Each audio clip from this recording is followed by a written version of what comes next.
We are Pro Cannabis Media.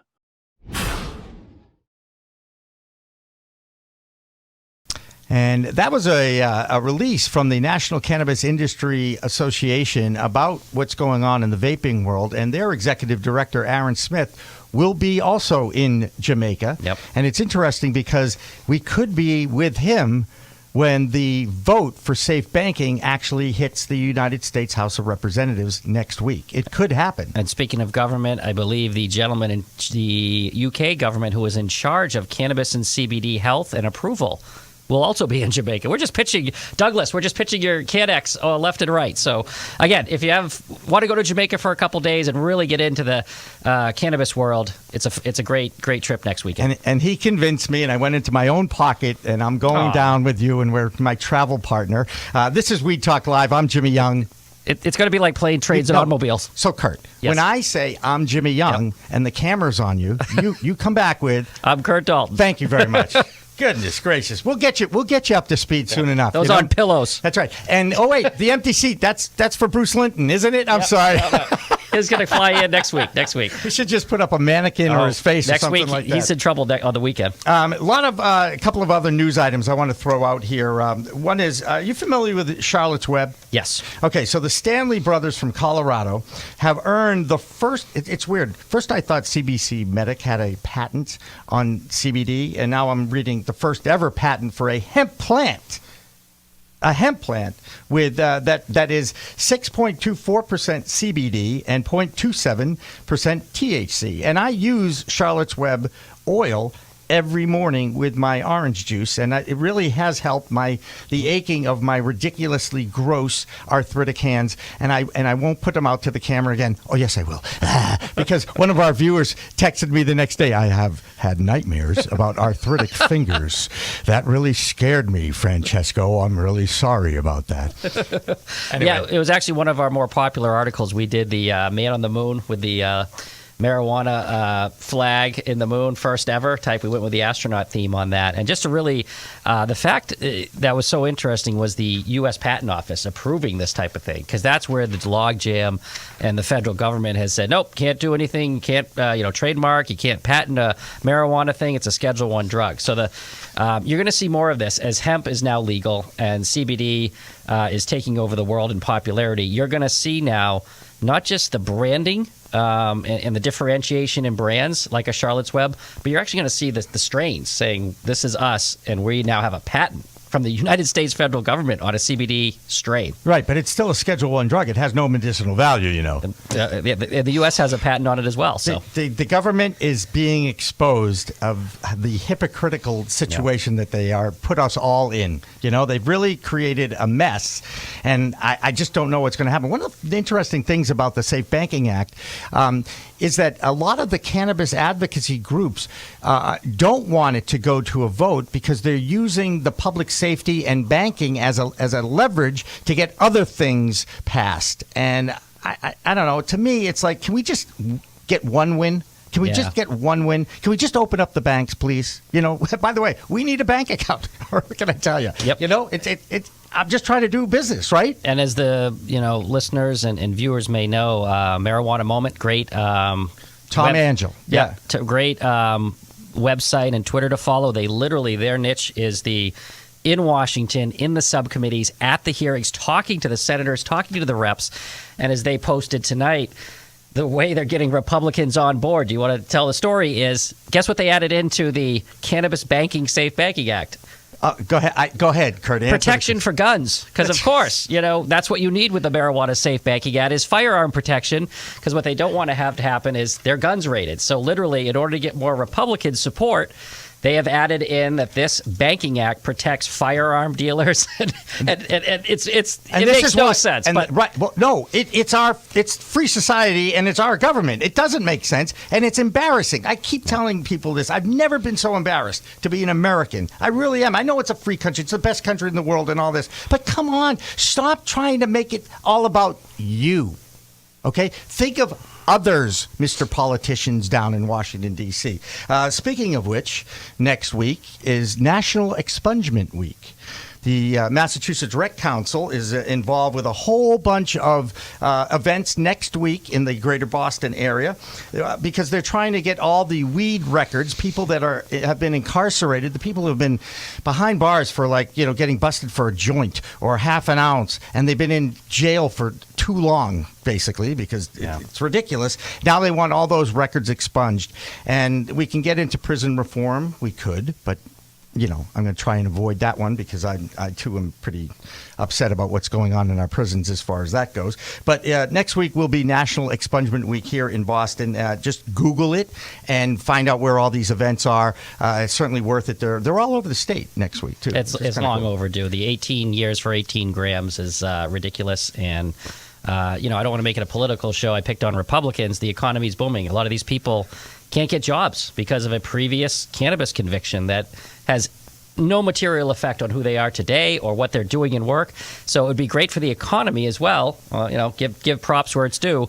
If a couple 100,000 people could get an offense removed and then into the workforce as opposed to the restrictions that are put on you once you have a drug offense. And if they finally get around to actually understanding the positive aspects of this plant, perhaps we can create some more jobs, because that's the idea. Oh, and then, by the way, you could tax the product and make our roads better and build our education system back, because there's so many ills in our world right now that can be helped just by passing a couple of laws and giving respect to this and moving this forward.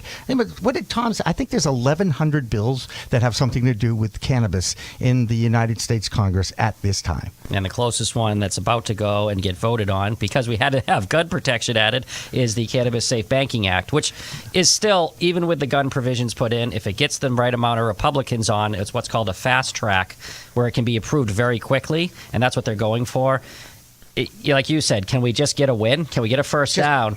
Can we get a bank account? Even if it means some things had to be compromised, that's the important victory, and right. It needs to be done. That's right. And we are going to be reaching out to Phil Wolf, who is the organizer of the Boston Cannabis Wedding Expo. He hails from Colorado, and I believe he is on the phone with us right now. Phil, are you out there? I am, Jimmy. How are you doing tonight? I'm doing good, man. It's great to talk with you again, and I'm also joined by Curt Dalton. Phil, can you tell us a little bit about what happened to your Cannabis Wedding Expo? We thought it was going to be at one location in a couple of weeks, and now we've had to move it. Tell us that story, please. Yeah. So we originally planned for the Cannabis Wedding Expo to debut on the East Coast on October 5th at Legacy. This will be our 11th show overall as we operate in LA and San Francisco and Denver and Vegas. And last week, we essentially got an email saying that they were reneging on the contract due to some internal issues, and we could no longer hold it there.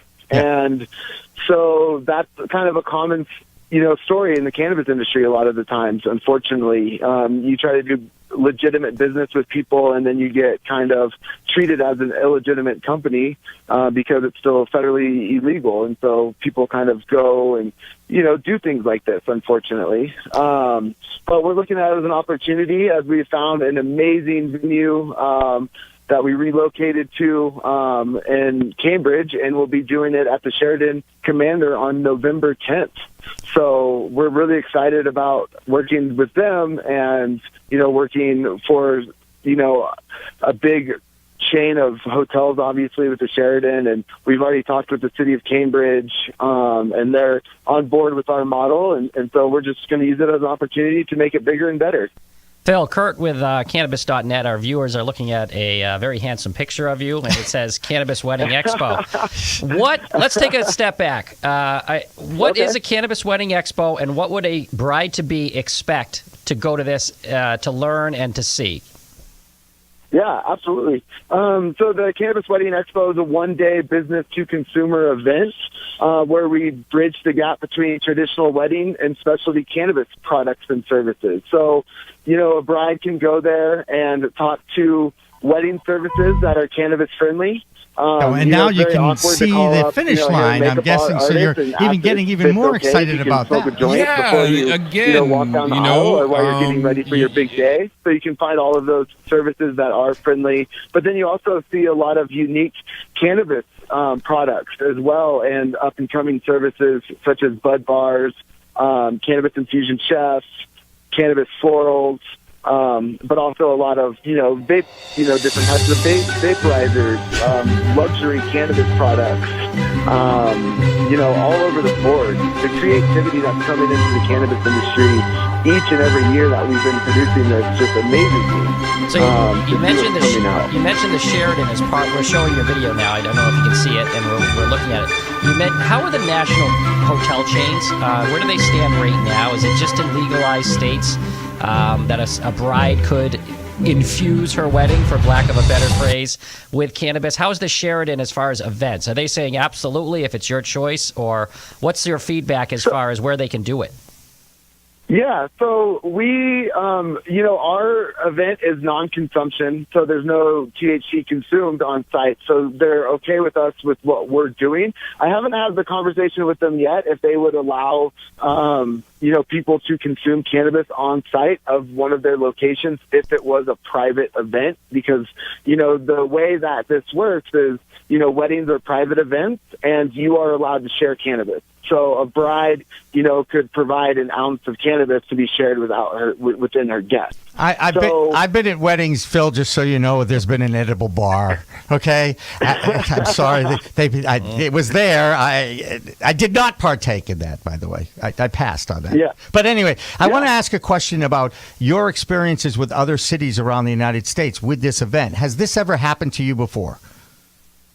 No, so we've never had a contract be pulled back on us like this before. And it's, the East Coast is catching up to the West Coast. And so I see this as being more of a problem in the early stages of legalization.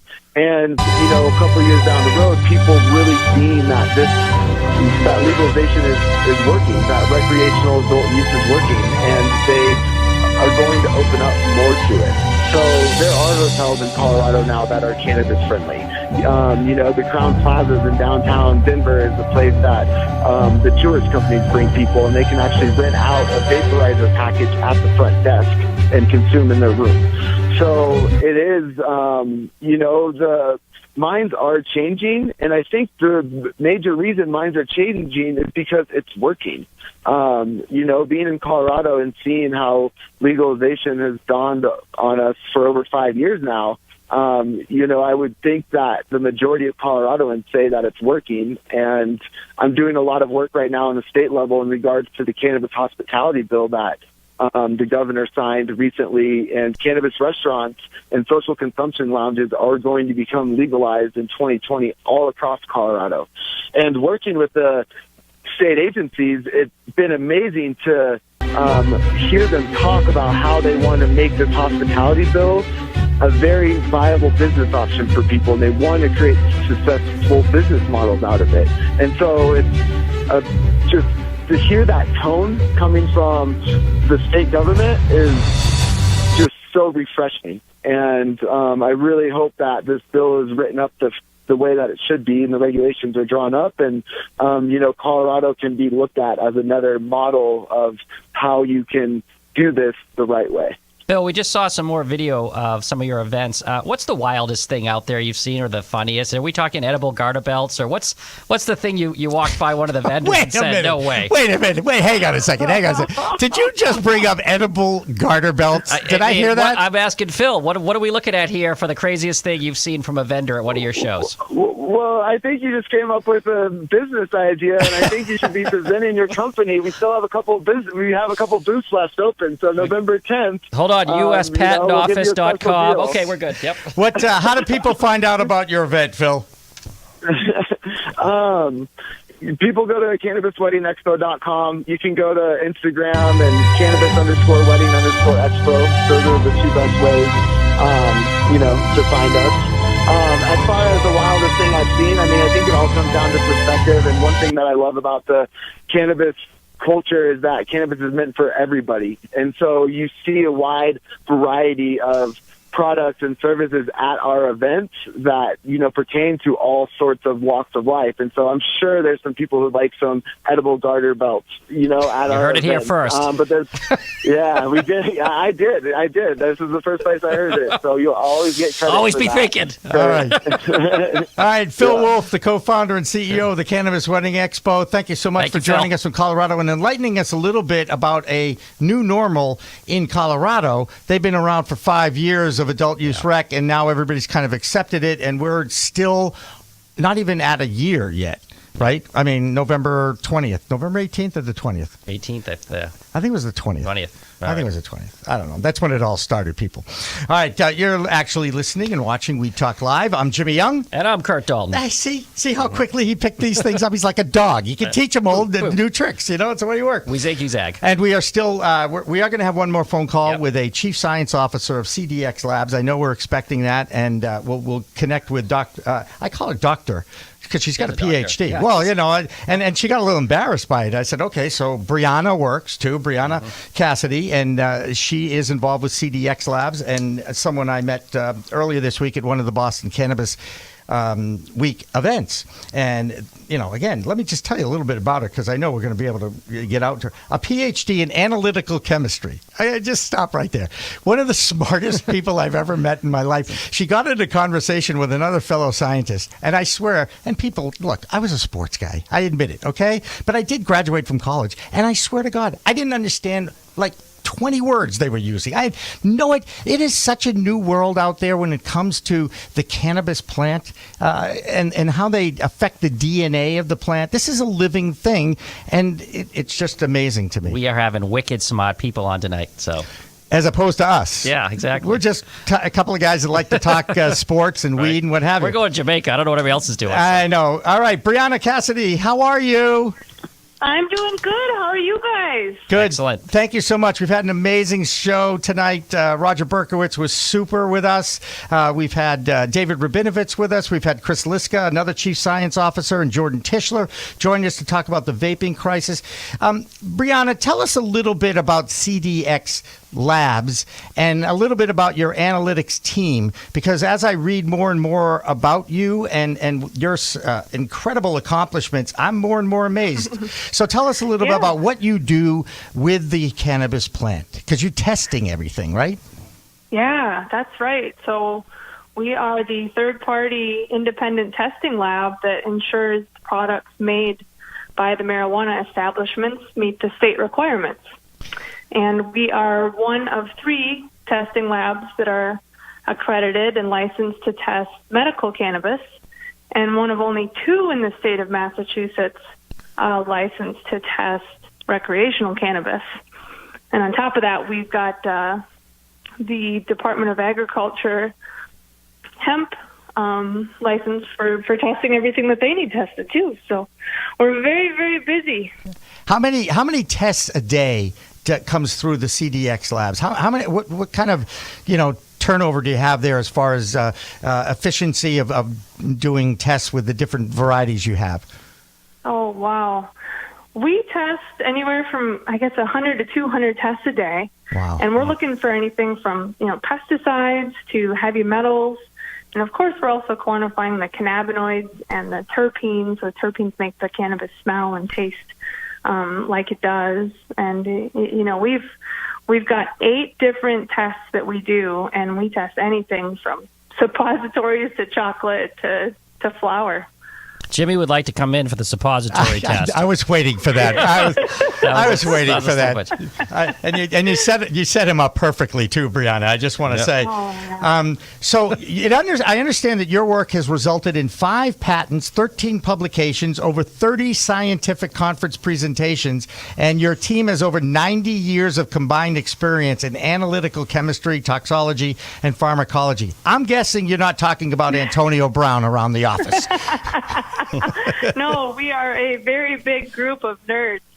Nice, but that's nice. Really, I say a lot of great things about CDX, but it's the team that really makes us do what we do, and that's why we've gotten as far as we did.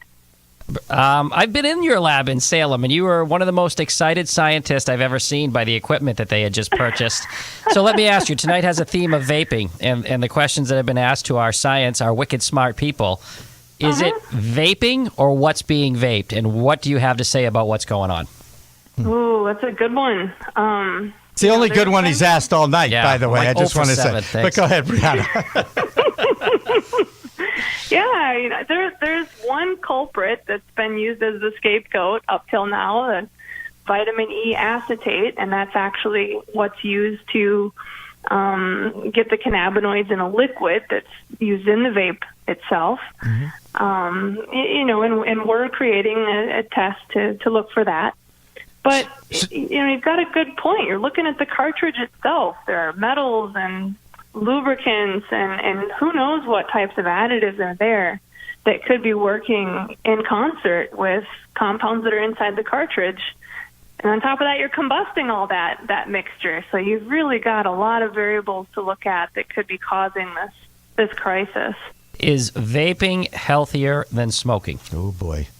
Ooh, that's actually, there is a lot of data on that in terms of e-cigarettes. Over 30 peer-reviewed publications, and they still haven't come to a conclusion. Well, all the nerds said the same thing. There you go. That's right, and Dr. Tisler backed that up as well, which was kind of interesting. But but if you look at some of the data that is out there, people are freaked out. Their sales of cartridges are down 25% in this state. But I think I keep saying this: if you use a vape for medical purposes, as far as we know so far, everything has been safe inside a medicinal facility. It's when it goes into one of those cartridges made by a country on the other side of the world that causes an issue here. Am I accurate on that?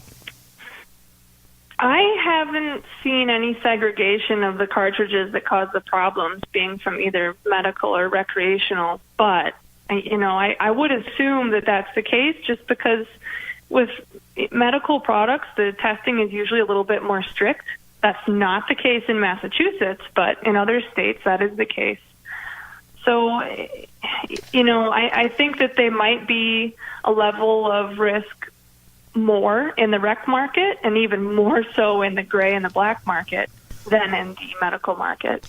If people like Jimmy are throwing away their vape cartridges, and as a scientist, what would you tell them? What is the safest or preferred way to consume? Yeah, that's a good one. 2 in a row. That's right. He's on a roll. It took him almost 2 hours to get to this point. Just warm it up. Well, you've already talked to a lot of smart people, so they've probably helped fuel these questions. I actually didn't even ask them that. I just thought of it. So go ahead. Tell us if someone says, I don't want to vape anymore, I don't want to do it. What should they do? Right.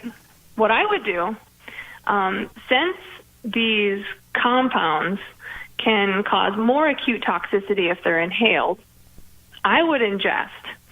And I would go with the simplest, least processed product as possible.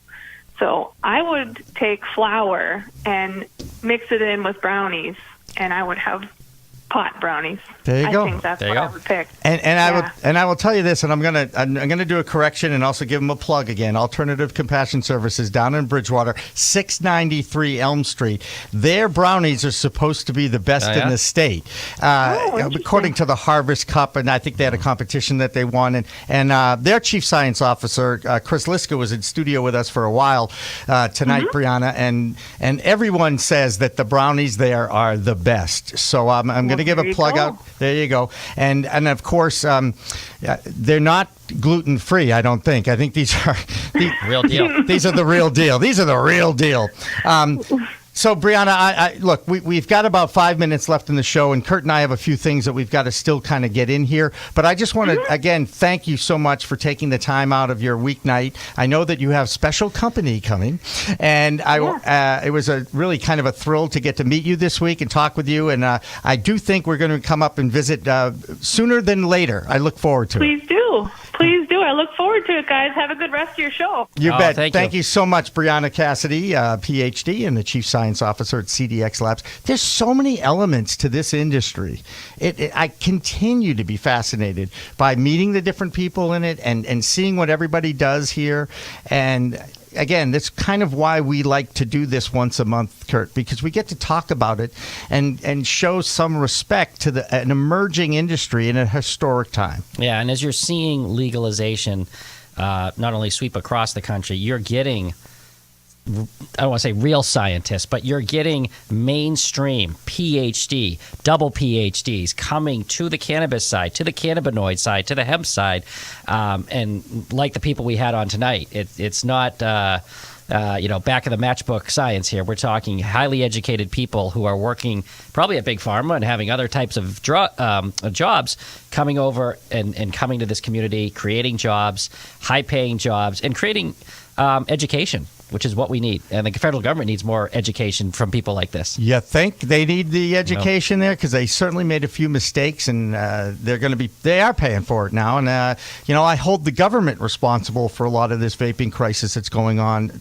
as well, because the regulations were put in place before they were thought out, before they were researched, and the illegal market has absolutely flourished because of the ineptitude of our government and even our local laws and stuff, because they still can't get it right. They're still not getting it right. Yeah, it's the arbitrage. There's so much temptation as human beings in that arbitrage to make that kind of money. The federal government was really asleep at the wheel, and there's a lot of finger pointing going around. It's the FDA, it's the DEA. Well, the FDA has to change the classification. The DEA, and people have died. People are dying now. That's right. So we need to make more things happen. Call your local congresspeople wherever you are and urge them to push forward with cannabis reform at the federal level. That will be the best thing that can happen. This is going to wrap it up for our Weed Talk Live thing here. We've been doing it once a month. Yep. And I think we're going to keep it going. Absolutely. And whether you like it or not, we're going to be back here probably in a few weeks. We've got to wait to hear when this studio is available. What a cool studio. Well, let me give you a plug. We will be in Jamaica together next weekend, taping, filming. There is some funny stuff on the beach in Jamaica we're going to do. How can people who aren't watching this monthly show see your podcast, see the video we're going to do? Give them the website. Oh, it's procannabismedia.com on YouTube and Facebook, and more distribution channels coming soon. So for Curt Dalton, I'm your host, Jimmy Young. I want to thank Mike Zotos from Performer TV. As usual, he managed to get this going and rolling and streaming. And Dan French produced this, and I really thank Dan for joining our team. He's been a great addition, and I look forward to working for him and with him for a long time. Now, we're going to leave you with a really interesting music video. There are two lawyers out of Texas. They're the singing lawyers. Yep. And in Texas, Massachusetts, we're very lucky, okay? Texas is still trying to figure out hemp versus marijuana, still trying to figure out how to grow it, what to do with it. And these two lawyers put a song together, and I guess they're called the Singing Lawyers. So for everybody here, I'm Jimmy Young. Remember, it's a whole new world of weed out there. Use it responsibly. We'll see you next month, and enjoy the song. Hey kids, Hudson and Harris here. The legal definition of marijuana recently changed in the state of Texas. Marijuana used to be defined in Texas as cannabis with any amount of THC in it. But now, marijuana is defined as cannabis with a concentration of THC greater than 0.3%. In short, hemp is no longer considered a controlled substance in Texas. So if an officer finds cannabis on you, how is he to tell if it's legal hemp or illegal marijuana? We think the state is now going to have to test it, and that's going to be tough for Texas to do in misdemeanor cases. Unless, when the officer asks you, what's in this baggie? And you say, oh, shucks, that's my weed. Well, now you just made a judicial confession, and that can still be used against you to convict you of possession of marijuana and not require the state to have to test it at all. So if an officer finds cannabis on you, you don't have to lie. When he asks you what it is, the only correct answer you should give is, I can't be sure. You're going to have to test it. We wrote a song to help you remember. Don't say that it's weed. Is it hemp? Or is it weed? Is the THC over 0.3? You don't know, you're not a testing facility. Could be hemp, unless you call it weed. Nobody knows If it's pot or if it's hemp, they've got to show the THC content. Is it pot or is it not? Is the THC a little or a lot? Nobody knows. You don't have to lie when a cop says, "What's this?" After all, you're not a freaking scientist. It might be hemp if you don't call it weed. They got to test it unless you can see. Nobody knows If it's pot or if it's hemp, they've got to show the THC content. Is it pot or is it not? Is the THC a little or a lot? Nobody knows. And if a cop says, Tell me what this is, or you're gonna get arrested. just say, I can't be sure, you're gonna have to test it because they've got to prove it. They can't do it unless you admit it, so don't be an idiot. 'Cause nobody knows If it's pot or if it's hemp, they've got to show the THC content. Is it pot or is it not? Is the THC a little or a lot? Nobody knows. Nobody knows. You don't know. Nobody knows. Especially you.